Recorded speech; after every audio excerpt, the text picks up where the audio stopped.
Hello everyone, आप सभी का राठौर स्टडी हब में स्वागत है। मैं प्रमोद सिंह राठौर आपको यूपीएससी के सीसेट की तैयारी की सीरीज़ में आगे बढ़ते हुए मैं आज आपको एलसीएम और एचसीएफ के बारे में बताऊंगा। एलसीएम एंड एचसीएफ लघुत्तम समापवर्त एवं महत्तम समापवर्तक। बहुत ही आसान सा टॉपिक है, पर हमें प्रतियोगी परीक्षाओं में कभी कभी बहुत परेशानी ऐसे प्रश्न दे देते हैं। उन सभी समस्याओं का समाधान हम अपने वीडियो में करेंगे। आप प्रारंभ से लेकर के अंत तक हमारे वीडियो को देखेंगे तो जितने भी कॉन्सेप्ट आपके हैं लघुत्तम और महत्तम के, वो सब क्लियर हो जाएंगे। बहुत ही सामान्य भाषा में हम आपको समझाएंगे। बात आती पहले बेसिक चीज़ों की। लघुत्तम समापवर्त, जिसको हम अंग्रेजी में एलसीएम कहते हैं। एलसीएम का मतलब होता है लोएस्ट कॉमन मल्टीपल, जिसको बोलते हैं हम लघुत्तम समापवर्त।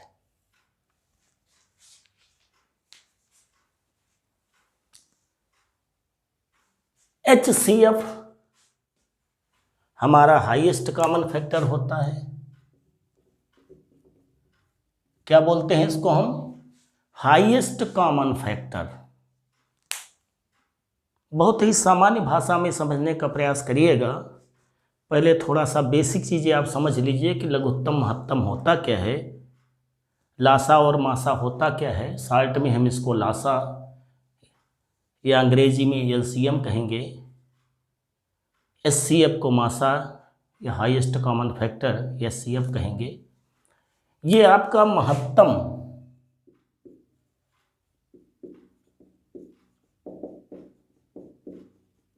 समापवर्तक है। लोवेस्ट कॉमन मल्टीपल, लोवेस्ट वो छोटी से छोटी संख्या जो दी गई संख्याओं से पूर्णतया विभक्त हो जाए। समझने का प्रयास करिए। लघुत्तम समापवर्त में वो छोटी से छोटी संख्या जो दी गई संख्या है, जिन संख्याओं का आप लघुत्तम निकाल रहे हैं। दी गई संख्या मतलब जो भी संख्याएं आपको एलसीएम के लिए दी गई हैं, उनसे पूर्णतया विभक्त हो जाए। मतलब दी गई संख्याओं से वो संख्या पूर्णतया विभक्त हो और छोटी हो, क्योंकि बड़ी तो विभक्त हो ही जाएंगी। हाईएस्ट कॉमन फैक्टर में क्या होता है? वो बड़ी से बड़ी संख्या, नाम ही इसका हाईएस्ट कॉमन फैक्टर। बड़ी से बड़ी संख्या, कॉमन मीन्स सार्वगुणनखंड हो। वो बड़ी से बड़ी संख्या जिससे मतलब संख्या से दी गई संख्या पूर्णतया विभक्त हो जाए। लघुत्तम में छोटी से छोटी संख्या होती है और दी गई संख्याओं से जो आपने छोटी से छोटी संख्या निकाली है वो पूर्णतया विभक्त होनी चाहिए। बड़ी से बड़ी संख्या में जो आप एचसीएफ में निकालेंगे उससे दी गई संख्याएं विभक्त होनी चाहिए। एचसीएफ जो निकलता है वो प्रश्न की संख्याओं को विभाजित करता है और एलसीएम जो निकलता है वो दी गई संख्याओं से पूर्णतया विभाजित होता है, परंतु छोटी संख्या होती है, ये बड़ी होती है, सार्वपद होता है। तो क्लियर हो गया आपको? वो छोटी से छोटी संख्या जो दी गई संख्याओं से पूर्णतया विभक्त हो जाए। दी गई संख्याओं मतलब समझ गया, प्रश्न में दी गई संख्या है लघुत्तम समापवर्त। वो बड़ी से बड़ी संख्या जिससे दी गई संख्याएं पूर्णतया विभक्त हो जाएं, महत्तम समापवर्त कहलाती है। कहने का मतलब है लघुत्तम समापवर्त में आपको ध्यान रखना है कि ऐसा पद होगा, क्योंकि आंसर आपके प्रायः 4 विकल्प दिए रहता, आप विकल्प से भी आंसर देख सकते हैं जल्दी लघुत्तम और महत्तम में। निकालने के लिए हम गुणनखंड करते हैं प्रायः, अभाज्य गुणनखंड, और उन गुणनखंडों के आधार पर हम लघुत्तम और महत्तम की गणना करते हैं। जैसे कि पहला प्रश्न हम ले रहे हैं 24, 36 तथा 40 का लघुत्तम, इसका हम लघुत्तम भी निकालेंगे और महत्तम भी निकालेंगे। वास्तव में निकालने का तरीका है सीधे सीधे हम निकालते हैं 24, 36 और 40, ये हम लिख लेते हैं। जितने से कटते चले जाते हैं हम काटते चले जाएंगे। 2 से कटेगा, फिर 2 से कटेगा, फिर 2 से कटेगा, फिर 3 से कटेगा आपका, फिर 3 से कटेगा आपका, और फिर 5 से कटेगा। जब एक एक आ जाते हैं तो हमारे जो है संख्याएं आपकी क्या हो जाती हैं, गुणनखंड हो जाते हैं। गुणनखंड करके अलग अलग हम कर सकते हैं, मगर उस विधि में हम नहीं जा रहे हैं। सामान्यतः आप जानते हैं किताबी विधि है, जो विधि का हम प्रयोग करते हैं प्रायः लघुत्तम के लिए और महत्तम के लिए, उन्हीं विधियों के बारे में आपको हम क्लियर करेंगे। अब देखिए इसमें 2, तो आपका जो लघुत्तम समापवर्त हुआ, लासा हुआ, जिसे हम एलसीएम कहते हैं, वो हुआ 2 गुणित 2 गुणित 2 गुणित 3 गुणित 3 गुणित 5। 2 दूना 4 दूना 8 तो 24, और 24 ते 72, और 72 पंचे आपका आ जाएगा 360। तो 24, 36 तथा 40 का लघुत्तम समापवर्त 360 निकला। अब ध्यान देने एक बात है, अभी एकदम सामान्य बात चल रही, आप चिर परिचित होंगे, मगर सामान्य से 0 से लेकर हमें आगे तक आपको समझाना है। लघुत्तम का मेथड ही होता है, नीचे आपके 4 विकल्प दिए होंगे, आप चाहें तो ऐसी संख्याओं से उस विकल्प को भाग कर भी देख सकते हैं जिससे सभी संख्याएं मगर छोटा हो। 24 से भाग करेंगे कट जाएगा ये, 36 से भाग करेंगे कट जाएगा आपका ये, 40 से भाग करेंगे तो आपका ये विभाजित हो जाएगा। आप भाग करके देख सकते हैं, 24 से कम 24, 12 36 15 आएगा, 36 दाहिम 360, 40 नहीं आ 360। हमने बताया वो छोटी से छोटी संख्या। अब छोटी से छोटी संख्या क्यों कही गई, 360 के आगे अगर हम संख्या लेंगे 720 ले लें तो भी कट जाएगा, दोनों से, तीनों से। कहने का मतलब हुआ कि आपकी छोटी से छोटी संख्या इससे सीधे कैलकुलेट हो जाती है, मगर ध्यान देने वाली बात है कि जो प्रश्न हमारा दिया है 24, 36, 40, इन संख्याओं से ये संख्या पूर्णतया विभाजित होगी। लघुत्तम में छोटे से छोटा गुणनफल होगा अभाज्य गुणनखंडों का, और वो गुणनखंड ऐसा होगा जो दी गई प्रश्न की संख्याओं से पूर्णतया विभाजित हो, जिसे हम लघुत्तम कहते हैं। महत्तम के बारे में समझिए। जनरली हम जो फैक्टर कॉमन, सबसे बढ़िया मेथड हमारा क्या निकलता है, इसी में अगर हम देख लें फैक्टर, अगर हमें इसमें महत्तम निकालना होता तो जो सभी संख्याओं को विभाजित करे वो हमारा महत्तम के लिए गुणनखंड में एप्लीकेबल हो जाएगा। जैसे 2 से आपका पूरा पूरा कटा, फिर 2 से पूरा पूरा कटा, परंतु इस बार 2 से ये आपका कट गया 2 से ये, मगर ये आपका 2 से 6 10 को काट रहा है मगर नहीं काट रहा। 3 से ये इनको काट रहा है, 3 को 9 को, मगर 5 को नहीं काट रहा है। 3 से ये 3 और 5 को, इसका मतलब सभी संख्याओं को काटने वाले गुणनखंड आपके 2 और 2 कितने हैं 4। इसलिए अगर हम मासा की बात करें तो हाईएस्ट कॉमन फैक्टर की बात करें तो 2 गुणित 2 बराबर 4। इसी विधि से हम ले लिया गुणनखंड की विधि, तो आप करते ही आ रहे हैं 6 7 8 में कक्षाओं में किताबी। आपको जो गुणनखंड आपने किए हैं लघुत्तम में सभी ले लेने हैं जब तक एक ना आ जाए। हाईएस्ट कॉमन फैक्टर में क्या ध्यान रखना है कि जितनी संख्याओं का आपको महत्तम निकालना है, ऐसे अभाज्य गुणनखंड जो सबको विभाजित कर रहे हैं उन्हें केवल ले लेंगे, मीन्स कॉमन फैक्टर कहलाएंगे। हाईएस्ट कॉमन फैक्टर 2 और 2 कितना महत्तम हो गया आपका 4। हमने डिफिनीशन आपको बताई कि वो बड़ी से बड़ी संख्या जिससे दी गई संख्याएं पूर्णतः विभाजित हो जाएं। अब 4 से करिए, 4 छक 24, 4 9 36, 4 10 40। क्लियर? आप सभी बच्चों को क्लियर हो गया होगा कि वास्तव में लघुत्तम है क्या, महत्तम है क्या। लघुत्तम में छोटी से छोटी संख्या ली जाती है, यह प्रश्न आपका रहा। और अगर हमें लघुत्तम और महत्तम को और विधिवत समझना है, आपको अगर समझ में क्लियर नहीं हो रहा है तो आप गुणनखंड से हम देख सकते हैं कि जैसे कि हमारा है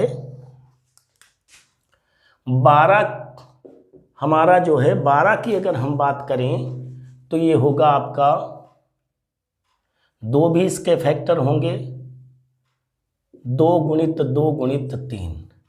अगर 24 लेना है तो 2 गुणित 2 गुणित 2 गुणित 3।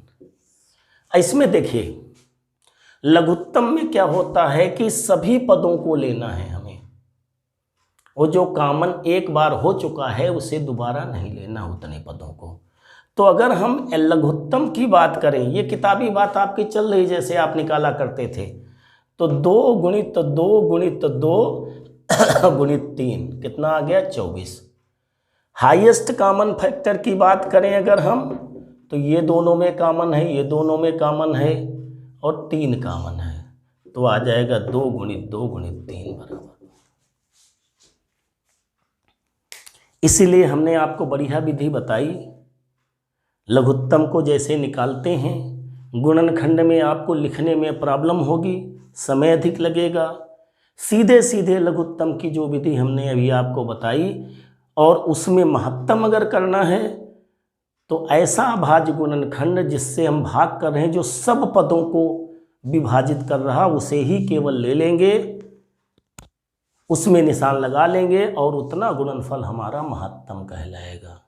इस तरह से हमने आपको बताया 24, 36, 40 का लघुत्तम महत्तम। कुछ और लघुत्तम महत्तम की बात हम कर लेते हैं।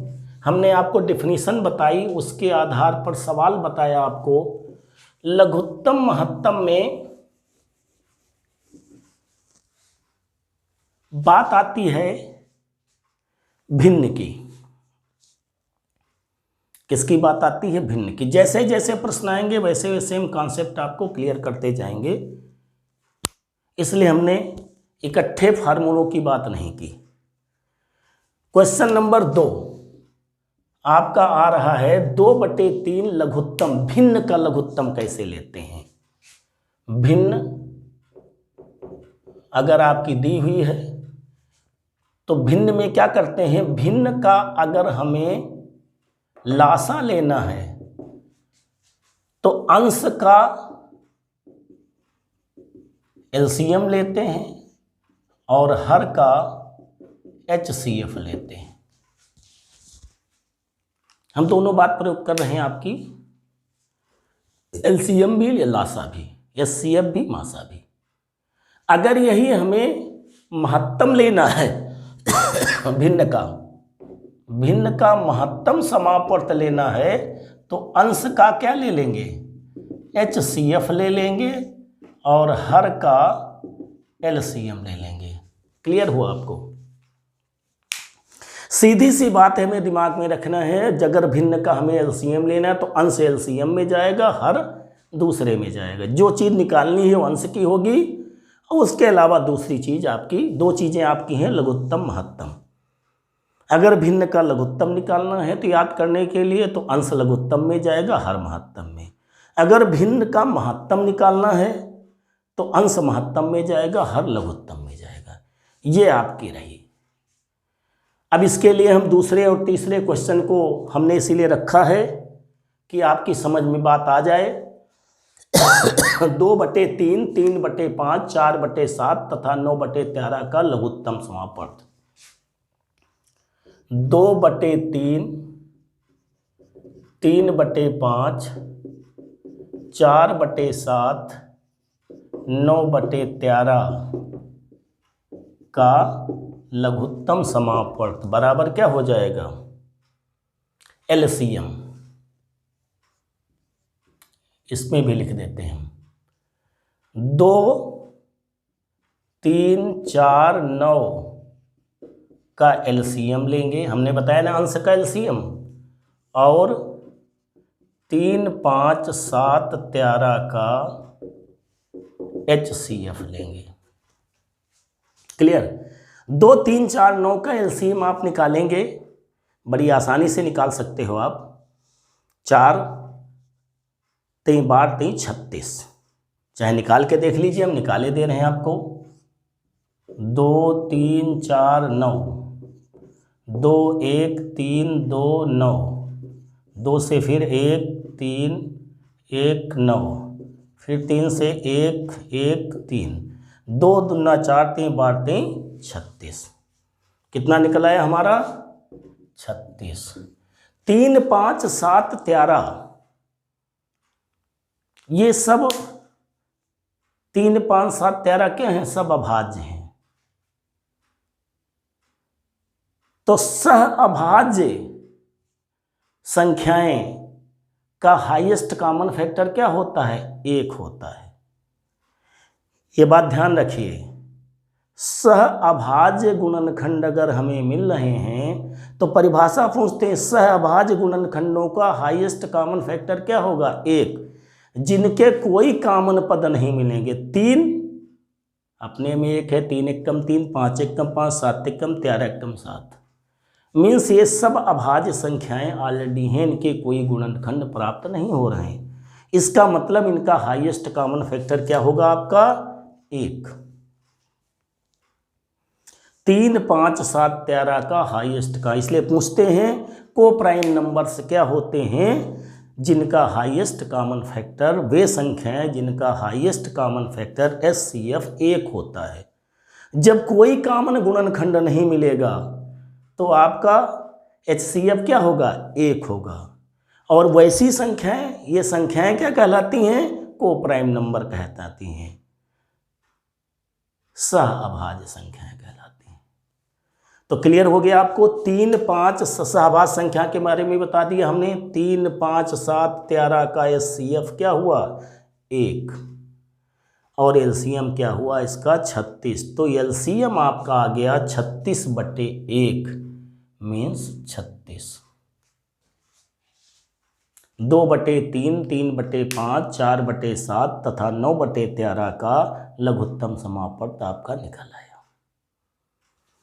क्वेश्चन नंबर 2 के बाद आते हैं 3 में। किस में आ जाते हैं हम? 3 नंबर में आ जाते हैं। ये 9/10, 12/125। एक क्वेश्चन हमने महत्तम का भी ले लिया है, एक लघुत्तम का लिया है, जिससे कि आपको क्लियर हो जाए भिन्न का लघुत्तम निकालना और महत्तम निकालना। जब महत्तम निकालना होता है तो अंश का HCF निकालते हैं। क्या दिया है? 9/10, 12/125 18/35 21/40 का महत्तम समापवर्त बराबर क्या होगा हमारा 9, 12, 18, 21 का HCF और क्या हो जाएगा हमारा 9, 12, 18, 21 का SCF हो गया हमारा हाईएस्ट कॉमन फैक्टर। और नीचे वाली संख्या का क्या हो गया हर का 125, 35 और 40 का हो गया हमारा LCM। 9, 12, 18, 21 का SCF अगर निकालेंगे हाईएस्ट कॉमन फैक्टर तो आपका क्या निकलेगा। अभी हमने जो विधि आपको बताई उससे आप निकाल सकते हैं 9, 12, 18, 21 3 से सब कट रहे हैं 3 त्रिका 9, 3 चौक 12, 3 छंग 18, 3 सते 21। इसके बाद अगर ले हम तो न 3 से कोई पद कटते हैं न 4 से पूरे पद कटते हैं 2 से न 6 से न 7 से। इसका मतलब हाईएस्ट कॉमन फैक्टर 9, 12, 18, 21 का आपका कितना होगा 3। समझ आ गई बात। वैसे भी समझने के लिए दूसरा मेथड हम आपको दे रहे हैं आपका डायरेक्ट निकालने के लिए। अगर हाईएस्ट कॉमन फैक्टर निकालना हो तो पहली संख्या को देखिए छोटी से छोटी संख्या जो दी हो उससे सीधे भाग सबको करके देखिए नहीं मिल रहा है। इसका मतलब फिर 9 से के बाद फिर हम 3 से करके देखते हैं तो सब मिल रहे हैं। मतलब सबसे छोटी संख्या के गुणनखंड करके भी उन्हीं संख्याओं से अगर हम सभी संख्याओं को चेक करें तब भी हाईएस्ट कॉमन फैक्टर हमारा मिल जाएगा। मगर हमने आपको सबसे बढ़िया विधि एक बताई है कि जो सब संख्याओं को गुणनखंड काट दे, क्योंकि अगर हम 3 से अब काट रहे हैं देखिए तो ये कटेगा मगर ये नहीं कटेगा, ये कटेगा नहीं कटेगा, तो ये आपका स्टार में आया ये नहीं आया। इसके बाद फिर हम 2 से भाग करेंगे तो ये कटेगा मगर 7 नहीं कटेगा, ये भी नहीं आया। फिर अगर हम इसमें 2 से काटें तो 1 कटेगा। कहने तो एक आने के बाद गुणनखंड हाईएस्ट कॉमन फैक्टर में वैसे भी करने की जरूरत नहीं पड़ती है। इस तरह से क्या हुआ हमारा हाईएस्ट कॉमन फैक्टर 9, 12, 18 एंड 21 का कितना हो गया 3। बात समझ आएगी कितना इजी मेथड है आपके लिए। जैसे आप LCM निकालते हैं वैसे ही गुणनखंड करना है। LCM में एक सब में लाना है। इसमें ध्यान ये रखना है कि एक लाना है पर जो सबको विभाजित करे उन्हीं गुणनखंडों को केवल आपको हाईएस्ट कॉमन फैक्टर में लेना है। जैसे 3 से सब कटे इसलिए हमने लिया, मगर इसमें 3 से ये आपका भाज्य, ये आपका जो है भाज्य हुआ, ये भाज्य हुआ, 5, 4, 7 नहीं हुआ। इसका मतलब आगे के कोई भी गुणनखंड HCF में नहीं लिए जाएंगे।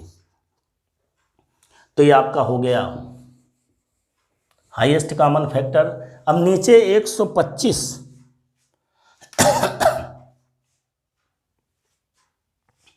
125 10 125 35 40 10 अभी छूट गया यहाँ 10 10 109 12 18 21 पूरे लिए थे हमने। 10 25 35 40 इसका हमको LCM निकालना है। 10 125 35 40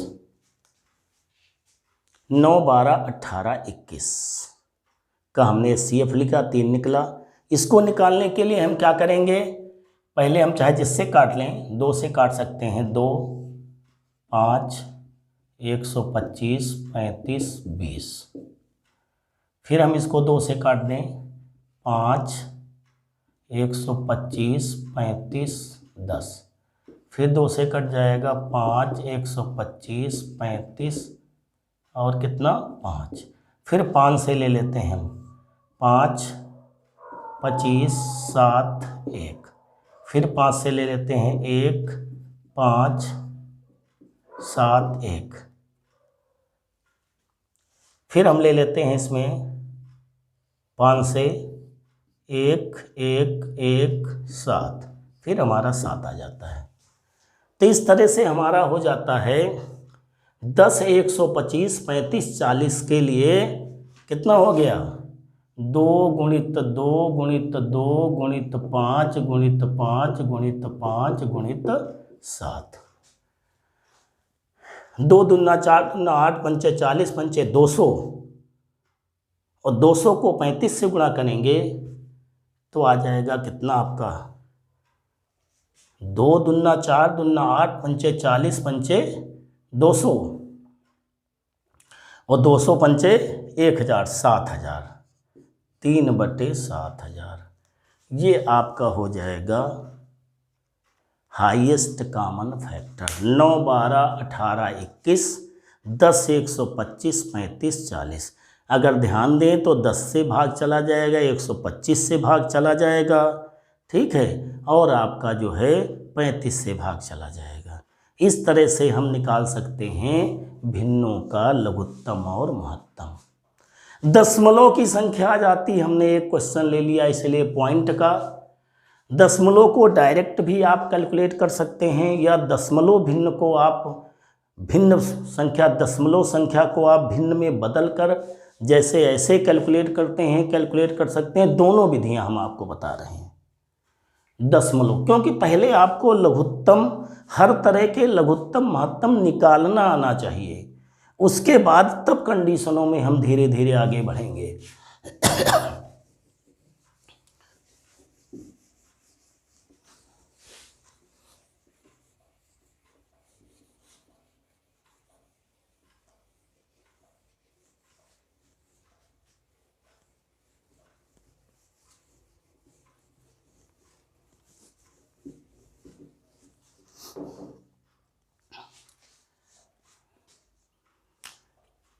क्वेश्चन नंबर 4, 1.08,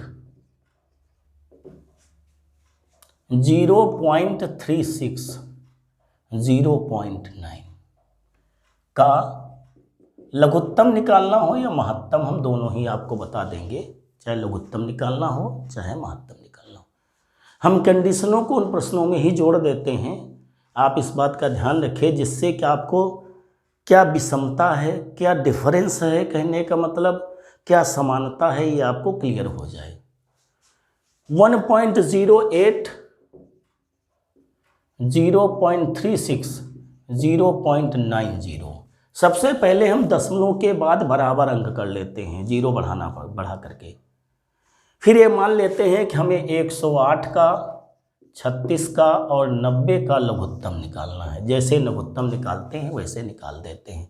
अब डायरेक्ट विषय बता रहे हैं जिससे कट रहे हैं, जैसे 9 से कट रहा है ये 12, आप जल्दी में इस तरह भी कर सकते हैं, क्योंकि आपको टेक्निक्स अब आपको 6, 7, 8 की तरह क्वेश्चन नहीं हल करने हैं, कंपटीशन देने जा रहे हैं। आपका क्विक माइंड, आप कितना तर्क करके कितनी जल्दी आंसर दे सकते हैं, इस बात को आपका एग्जामिनर देखता है, या जिस प्रकार की प्रतियोगी परीक्षा में आप भाग ले रहे हैं वो आपका सेंस ऑफ ह्यूमर देखता है कि आप कितने जल्दी तर्क करके सोच सकते हैं। 9 से पूरा कट गया, हमने पूरा ले लिया, फिर 4 से कट गया, 4 3 12, 4 1 4 और 10 नहीं कटेगा, चलो पहले 2 से ले लेते हैं, इकट्ठे नहीं कट रहे हैं, तो 2 6 12, 4 5, फिर 2 से ले लेते हैं। अब 3 1 5 आपके आगे, अब कटने वाले नहीं हैं, तो आपका आ गया 3 5, 5 3 15, दूना 30, दूना 60, 540।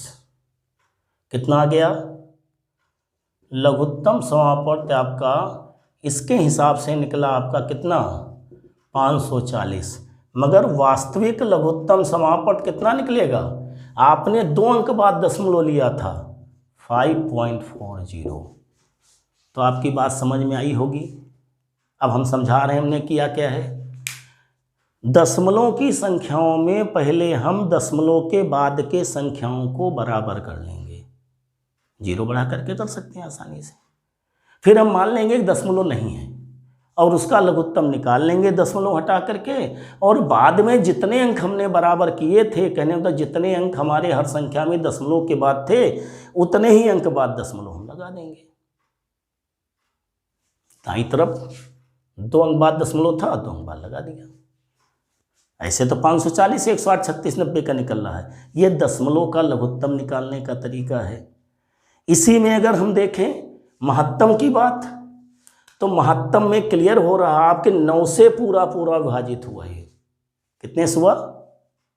9 से पूर्णतया विभाजित हुआ। कितना ये? 12 हुआ, 4 हुआ, 10 हुआ। बाकी कोई गुणनखंड आपको ऐसा नहीं मिल रहा है। और 2 मिल रहा है जो भी सबको विभाजित कर रहा है। तो ये 2 हमारे मिले, किसके? हाईएस्ट कॉमन फैक्टर के। बाकी आपके जो है नहीं मिले। इसका मतलब अगर HCF हमें लिखना है तो मिला कितना? 18.18 हमारा हो जाएगा। कहने का मतलब लघुत्तम हो या महत्तम गुणनखंड की विधि हमारी सेम यही होगी निकालने की। जो सबको विभाजित करेगा वो HCF के लिए गुणनखंड हो जाएगा, और जो सबको विभाजित करता साथ साथ किसी को भी विभाजित करता है एक करके जब तक आता है, वो सब लघुत्तम के लिए टोटल हो जाएगा।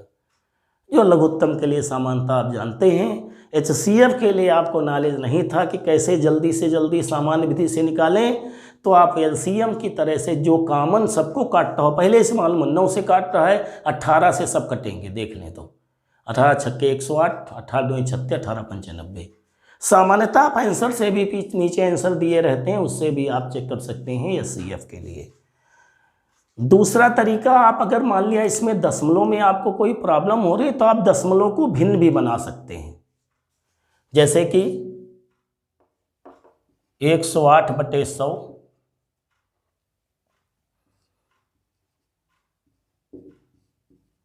मतलब 27/25, ये भिन्न एक बन गई। 36/100 9/25, ये भिन्न बन गई आपकी एक। 0.9 9/10। इसका मतलब 27/25, 9/25 और 9/10,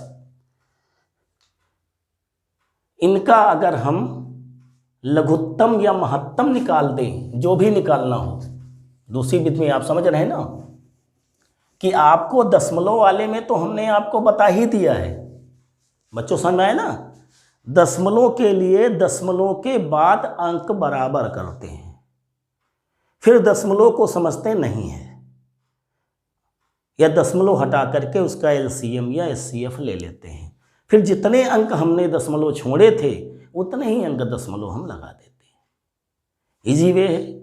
मान लिया आपको किसी और बस प्रॉब्लम हो रही है, आपको भिन्न का ज्ञान है, तो आप भिन्न से, जैसे कि 1.08 है तो 108/100 बना 27/25 भिन्न है। दूसरी हो जाएगी 9/25 भिन्न, तीसरी हो जाएगी केवल 9/10। तो इस तरह से आप जो भी निकालना हो 27/25, 9/25, 9/10 का अगर आपको LCM लेना है, तो आपने पढ़ा है कि LCM में हर का LCM होता है, तो 27 हो जाएगा। 25, 25, 10 का हाईएस्ट कॉमन फैक्टर 5 हो जाएगा, तो 55, 25, 2 27, 5.40 आपका ही रहा था आंसर पहले भी, आप देख सकते हैं। अगर इसी को हमें HCF निकालना हो, क्या निकालना हो? HCF, तो 27, 9, 9 का HCF निकालेंगे, कितना होगा? 9। 25, 25, 10 का आप निकालेंगे क्या? लघुत्तम, तो कितना आएगा आपका? 50 आएगा। अब हम डायरेक्ट लिख रहे हैं, आपको लघुत्तम महत्तम का ज्ञान हो चुका है निकालना। सीधी विधि से हम निकालने की बात आपको बताएंगे, जहाँ कोई भी ट्रिक आएगी हम आपको ट्रिक बता देंगे। अब 50 से 9 को भाग करेंगे हम, या इस तरह समझ लीजिए 18 को 100 से भाग करेंगे, तो हमारा कितना आ जाएगा? 0.18 आ जाएगा। चाहे 5 से भाग कर लो 9 को, 1.8, 10 से भाग, चाहे समझ लो 18 को 100 से भाग कर रहे हैं जल्दी करने के लिए। हमको यहाँ पर सेंस ऑफ ह्यूमर से क्वेश्चन को हल करना है, न कि एकदम पूर्णतया कैलकुलेट करके, क्योंकि प्रतियोगी परीक्षाओं में देखा जाता है कि आप कितनी जल्दी और कितने अच्छे ढंग से आप आंसर निकाल सकते हैं। आप दिए गए आंसरों से भी आंसर निकाल सकते हैं, इजी वे होता है। पर हम आपको क्लियर कर रहे हैं कि आपको आंसर एकदम क्लियर हो जाए कम समय में। क्वेश्चन नंबर 5 में आते हैं। दो संख्याओं का महत्तम समापवर्त लघुत्तम समापवर्त, अगर दो संख्याएं हों,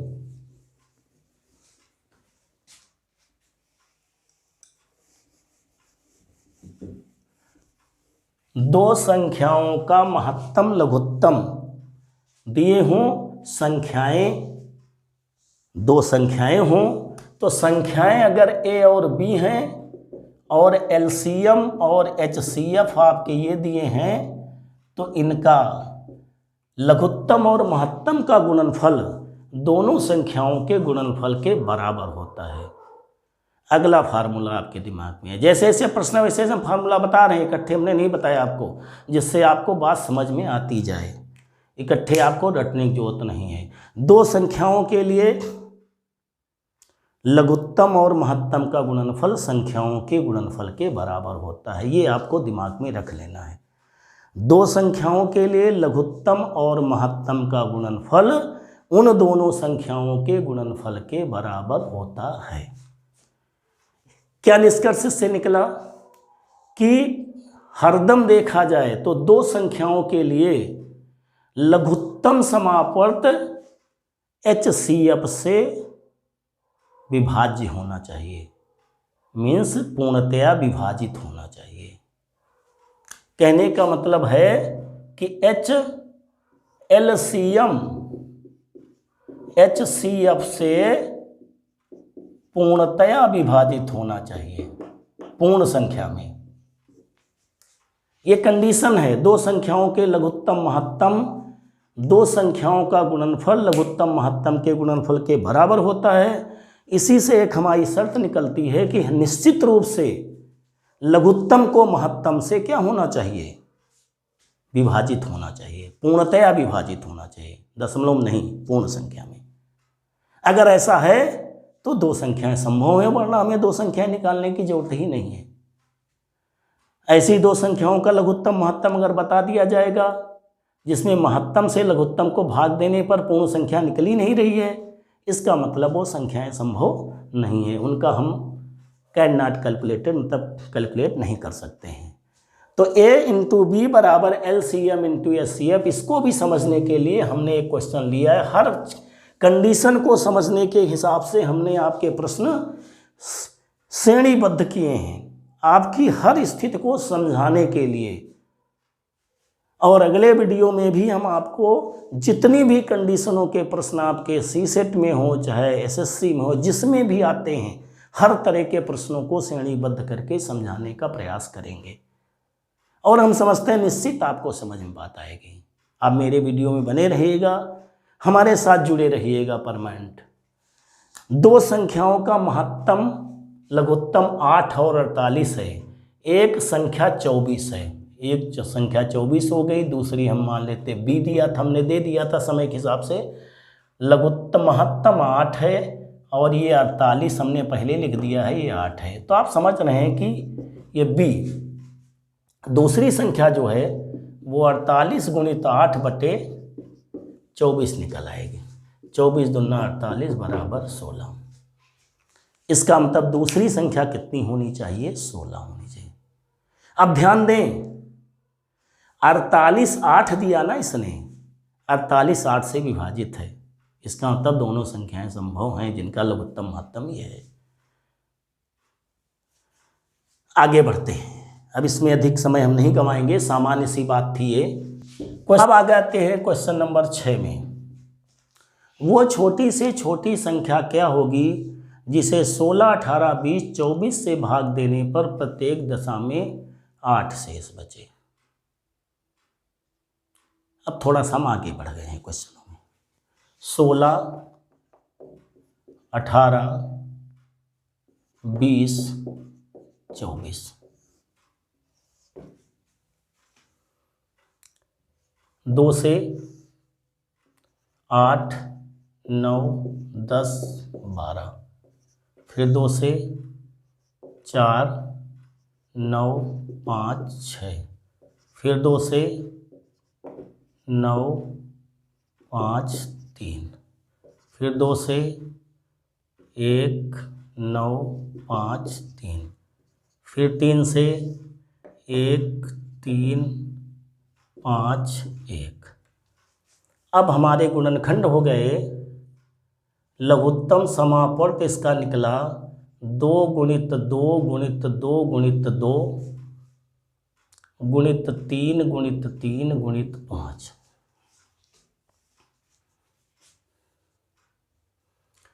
5 ते 15 ते 45 90 180 36 720। कितना आ गया लघुत्तम? 720। 8 शेष बचे, इसलिए संख्या क्या होगी हमारी? 720 धन 8 बराबर 728। इसका मतलब लघुत्तम समापवर्त लेने के बाद जब छोटी से छोटी संख्या, बहुत इंपॉर्टेंट क्वेश्चन है, प्रायः परीक्षाओं में पूछा जाता है, भाग देने पर प्रत्येक दशा में इतना शेष बचे, तो पहले हम एलसीएम लेंगे और एलसीएम के उपरांत हम उसमें उसको जोड़ देंगे। और कब क्या करते हैं, आगे कब जोड़ते हैं? क्वेश्चन नंबर अब आते हैं हम 7 में, और क्लियर हो जाएगा आपको। क्वेश्चन नंबर 7 में हम आते हैं।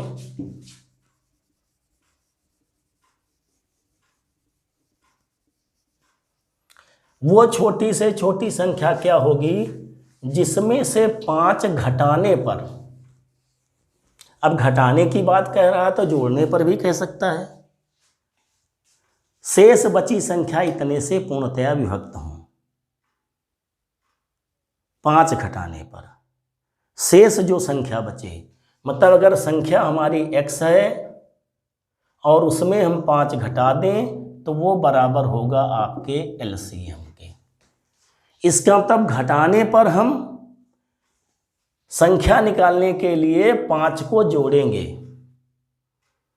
अगर घटाने के बजाय जोड़ने की बात करेगा कि वो छोटी से छोटी संख्या क्या होगी, इसमें 5 जोड़ने पर, दोनों बातें हो सकती ना, तो x + 5 बराबर, इसका मतलब घटेगा। समझने का प्रयास करिए, सीधे सीधे प्रश्न को कायदे समझिए। जिसमें संख्या में अगर 5 घटा दें तो एलसीएम मिल रहा है, इसका तो x बराबर 5 जुड़ेगा। संख्या में 5 जोड़ दें तो एलसीएम मिल रहा, मीन्स 5 उधर जाएगा, घट जाएगा। इसका मतलब जोड़ने पर घटेगा और घटाने पर जुड़ेगा एलसीएम में। क्लियर हो गया? दोनों ही बातें आप कर सकते हैं। 14 21 28 35 का हम लघुत्तम ले लेते हैं। 7 दूनी 14, 7 21, 7 चौक 28, 7 पचे 35। फिर हम 2 से ले लेते हैं, 1 3 2 5।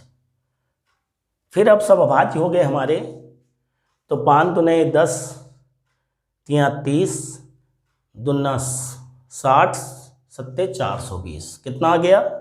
x - 5 बराबर 420, तो x बराबर आ गया आपका 425। कितनी संख्या होगी वो छोटी से छोटी? 425। 14 से कट जाएगा 420, 21 से 28 से 35 से लघुत्तम निकाला।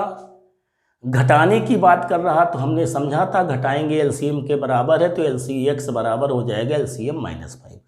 इसी में अगर जोड़ने की बात कह देगा तो x बराबर हो जाएगा आपका एलसीएम -5। इसका मतलब 420 में 5 घट जाएंगे पक्षांतर होकर के। इसका मतलब आपका कितना आ जाएगा? 415 आ जाएगा। हमने दोनों ही प्रश्नों को शामिल कर दिया है इसी में। शेष में तो कन्फर्म है कि आप जोड़ देंगे तभी शेष बचेगा। घटाने और जोड़ने में मान के चलिए कि हमको जो संख्या प्राप्त हो रही है उसमें जोड़ने की बात कहे जोड़ दीजिए, घटाने कहे घटा दीजिए, बराबर एलसीएम हो जाएगा। आप पक्षांतर करेंगे अपने आप मान आ जाएगा। सबसे इजी वे है आपके लिए। Question number 8। अब थोड़ा सा और अपग्रेड हो रहे हैं हम। वो कौन सी छोटी से छोटी संख्या है जिसे 20 25 जिसे 20, 25, 35 तथा 40 से भाग देने पर अभी तक शेष सब में बराबर बच रहा था, अब सब में अलग अलग शेष बचता है। ऐसा क्वेश्चन प्रायः सी सेट में पूछा जाता है और हम समझते हैं 2023 में हो सकता से और पूछा जाए आपका 20, 25, 35, 40, 20, 25, 35, 40 भाग देने पर 13, 18,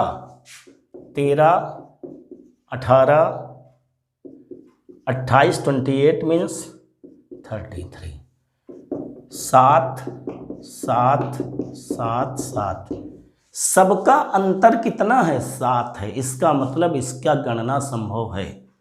हमने ये बात क्यों बताई? पहले गणना संभव है समझिए। अगर कभी अंतर आपका ये बराबर न निकले तो फिर वो इनमें से कोई नहीं दिया होता है, आप उसे आंसर में लिखेंगे, मीन्स इसकी गणना करना संभव नहीं है। ये मतलब छोटी से छोटी संख्या निकालना संभव नहीं है। इसलिए ऐसे प्रश्नों में जहाँ पे अलग अलग शेष बचता है वहाँ पे अंतर बराबर होना चाहिए शेष और संख्या का। संख्या और शेष का अंतर बराबर होना आवश्यक है। ये बात नोट कर लें प्रतियोगी परीक्षाओं के लिए। अगर संख्या का अंतर बराबर नहीं है तो उसको हम कैलकुलेट नहीं कर सकते हैं, मीन्स उसको हम लघुत्तम उसका हमें निकालने की कोई ज़रूरत नहीं है। फिर उसमें आंसर हमको कुछ देखने की ज़रूरत नहीं, इनमें से कोई नहीं है या इसे कैलकुलेट करना संभव नहीं है। पर इसमें अंतर बराबर आ रहा है, इसका मतलब हमें जो है 20, 25, 35, 40 का पहले क्या निकालना है? लघुत्तम। 20, 25, 35, 40 हमने एक ही विधि आपकी ले ली है एलसीएम की, सीधे सीधे एचसीएफ एलसीएम की एक विधि, उसी को हम लेकर लगातार चल रहे हैं, इधर उधर बहुत घुमा नहीं रहे हैं आपको। एलसीएम के लिए सीधे आप देख सकते हैं, आंसर से चेक कर सकते हैं। 20, 25, 35, 40 5 से कट जाएगा ये,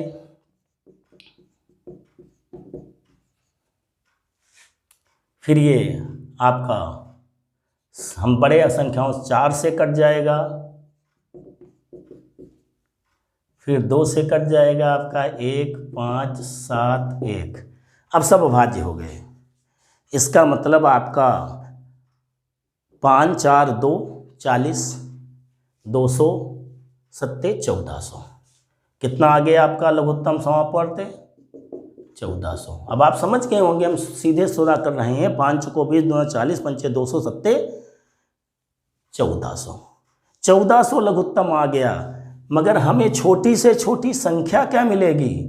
जो अंतर आया उसे हम घटाएंगे तो हो जाएगा 1397। ऊपर समझ लीजिए आप। लघुत्तम समापवर्त हमारा कितना निकला? 1400। तो संख्या क्या होगी? ऐसे प्रश्नों में जिसमें अंतर बराबर होता है, बाद में लघुत्तम में उस अंतर को हम घटा देते हैं। ध्यान रखना है आपको। 1397। ऐसे भी प्रश्न आपके बहुत पूछे जाते हैं। कभी कभी ये ऐसा दे देता है कि जैसे दे दिया इसी में देखिए 20, 25, 35, 40 से भाग 13, 18, 28 तथा 33, इस जगह दे दे 35, तो अंतर कितना आ जाएगा? 5। तो फिर किसी एक में अंतर बराबर न होने की वजह से इसे हम गणना नहीं कर सकते हैं, मीन्स इसकी गणना करना संभव नहीं है। दोनों बातें सीख गए हम। अंतर दिया है, शेष बच रहा है, संख्या जिसका हमें एलसीएम लेना है, और शेष का अंतर बराबर यदि है तो एलसीएम लेकर के जो अंतर है उसे हम घटा देते हैं। बराबर नहीं होगा तो कैसे घटाएंगे? सीधी सी बात है। इसका मतलब उसकी गणना संभव नहीं है। आगे हमने एक क्वेश्चन लिया है कि आप प्रश्न से भी, उत्तर से भी प्रश्न को प्रायः प्रश्न ऐसे आते हैं आपके प्रतियोगी परीक्षाओं में जिसमें आप आसानी से हल करने के बजाय उत्तर से जल्दी कैलकुलेट कर लेते हैं। अगले वीडियो में और अधिक हम प्रश्न तरह डालेंगे, इसीलिए हमने इसमें क्वेश्चन नंबर 9 में लिया है कि 3 संख्याओं का लघुत्तम समापवर्त 364 हो तो निम्न में से कौन सी संख्या महत्तम समापवर्त होगी। अब महत्तम होगी क्यों? ऐसे प्रश्नों में आपको हमने बताया कि महत्तम को लघुत्तम, महत्तम से लघुत्तम को भाग करें तो पूर्णतया विभाजित होना चाहिए। लघुत्तम बटे महत्तम बराबर पूर्णतया विभाजित। तो हम आंसर से देख सकते हैं 364 को 14 से भाग करेंगे, नहीं भाग जाएगा। 36 से भाग करेंगे, नहीं, 364 को 14 से पहले भाग कर लेंगे। हल करने का तरीका क्या होगा? तो देखिए 14 दूना 28, 26 आ गया, भाजित हो गया। 364 को अगर हम 36 से भाग करेंगे तो पूर्णतया विभाजित नहीं है, पूर्णतया विभाजित नहीं। अब यही मिल गया हमारा। कौन संख्या महत्तम समापवर्त होगी ये पूछ रहा। भाग करके हमको देखना है किससे भाग करने पर 364 हो तो निम्न से कौन संख्या महत्तम समापवर्त होगी। इसमें पूछ रहा 364 को हमने 14 से भाग किया, 14 दूना 28, 8 36, 8 36 84, 4 छंग 84, 26 आ गया। 36 से भाग किया तो विभाजित नहीं हुआ। 91 से भाग करेंगे भाजित हो जाएंगे। 13 से भाग करेंगे, 13 26, 10 13 8 104। इसका मतलब इसमें जो हमने प्रश्न लिखा दिया है 3 संख्याओं का लघुत्तम तो निम्न से कौन सी संख्या महत्तम समापवर्त नहीं होगी होना चाहिए। प्रश्न को करेक्ट करिए। 3 संख्याओं का महत्तम 364 हो, क्योंकि 3 संख्याएं तो हमारी मिल रही हैं। 14 से भी कट रहा है, 91 से भी कट रहा है, 13 से भी कट रहा है, तो इनका महत्तम समापवर्त हमारा कौन सी संख्या होगी? 36 से आपका बिल्कुल विभाजित नहीं हो रहा है। और हमें कंडीशन मालूम है कि लघुत्तम को महत्तम से विभाजित पूर्णतया होना चाहिए, तभी आपका लघुत्तम वो संख्याओं 2 संख्याओं का मिल सकता है। इसका मतलब ये आपका महत्तम जो है सिंपल सा प्रश्न है।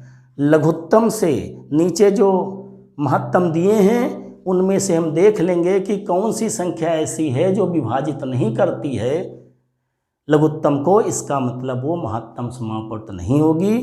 बाकी महत्तम समापवर्त आपकी 14 भी हो सकती है, 91 भी हो सकती है और 13 भी हो सकती है। आगे लास्ट क्वेश्चन लिया, ऐसी संख्याओं के कितने जोड़े होंगे जिनका महत्तम 16 तथा लघुत्तम 136 होगा। फिर वही बात आ गई आपकी कि 136 16 से विभाजित करके हम चेक करेंगे, हम जानते नहीं कटेगा। इसका मतलब 136 16 से पूर्णतया विभाजित नहीं होगा। इसका मतलब इसकी गणना करना संभव नहीं है, मीन्स इसके जोड़े संख्याओं के मिलना संभव नहीं है। आगे हम इन्हीं प्रश्नों में आगे बढ़ते हुए हम आपको महत्तम के जिसमें कि जोड़े संभव होंगे जोड़े बताएंगे, और महत्तम दिया होगा तो किस तरह लघुत्तम की गणना करेंगे। अगले वीडियो में जितनी भी बातें और बची हैं आपकी हम सब क्लियर करेंगे। और आप हमारे चैनल से राठौर स्टडी हब से जुड़े रहिएगा। हम आपको अच्छी टेक्निक से, बहुत ही आसान मेथड से, बहुत ही आराम से आपको हर चीज़ को समझाएंगे। निश्चित है आपको प्रतियोगी परीक्षाओं में सफलता मिलेगी। आप चैनल को सब्सक्राइब करते रहिए, लाइक करते रहिए, अपने दोस्तों को शेयर करते रहिए, जिससे अधिक से अधिक लोग इस चैनल से जुड़ सकें। थैंक यू, धन्यवाद।